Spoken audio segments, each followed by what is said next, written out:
Alright, so let me set the scene for you. It's the middle of February and I have no idea what to upload to YouTube. So I log into my Steam account and notice that Fallout 4 is on the first reasonable sale since its release.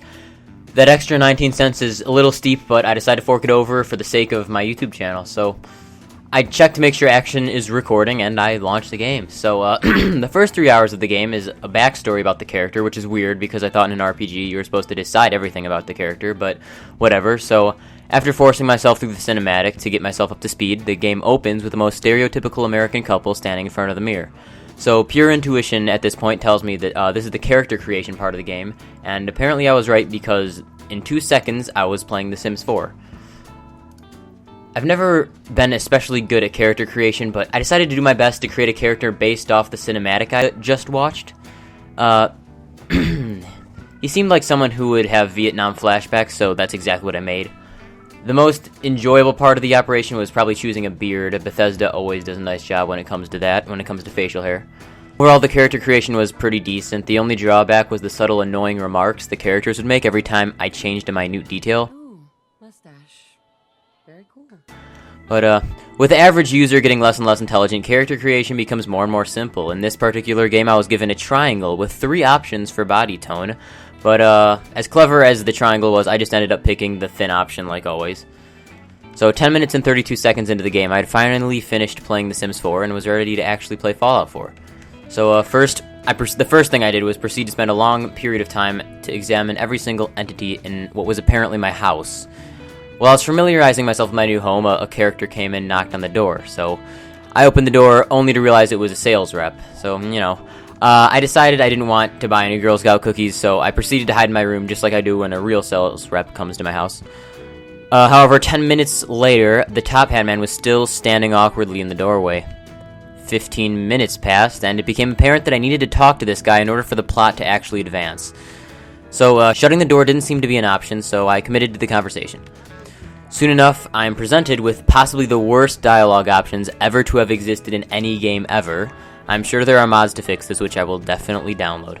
But apparently this guy has been trying to speak with me for days, which makes sense since I am a very famous YouTuber who doesn't have time for sales reps like this. You know how it is.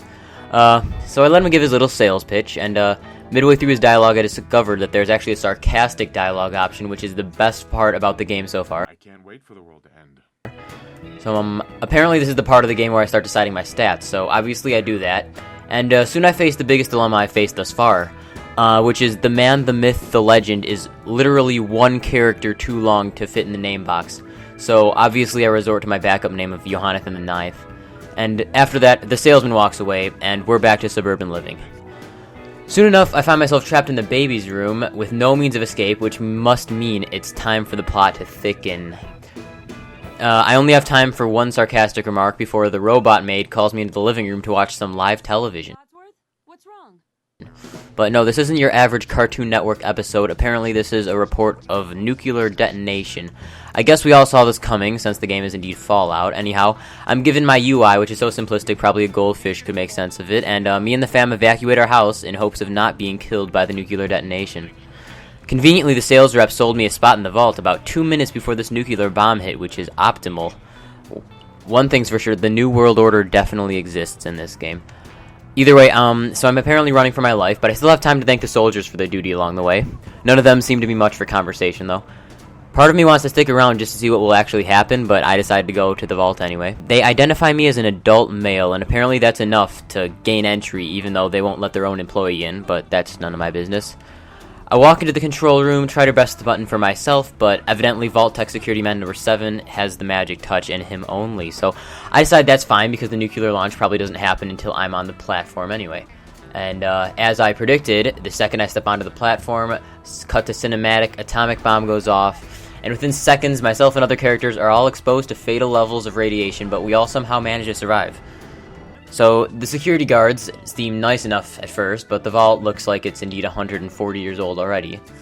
Apparently we're going to start a socialist society down here in the vault, and we're all going to wear the exact same suit. So, a doctor brings me into a room full of what appear to be cryogenic freezing chambers or something.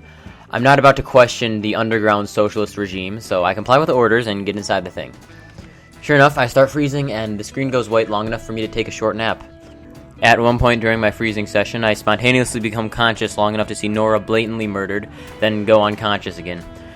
A certain amount of time passes, and I regain consciousness again and leave the chamber. I get a quest to exit the vault, but of course I'm not going to do that right away, because I never do anything right away in these games. I open Nora's chamber and make an involuntary promise, and I quote, "To find whoever did this and get Sean back." This is the problem with the protagonist actually having a voice in these games. Conveniently, all the other pods malfunction when I try to open them, so go figure. At any rate, I open the first door of the vault, and it looks like I'm almost ready to start playing the actual game.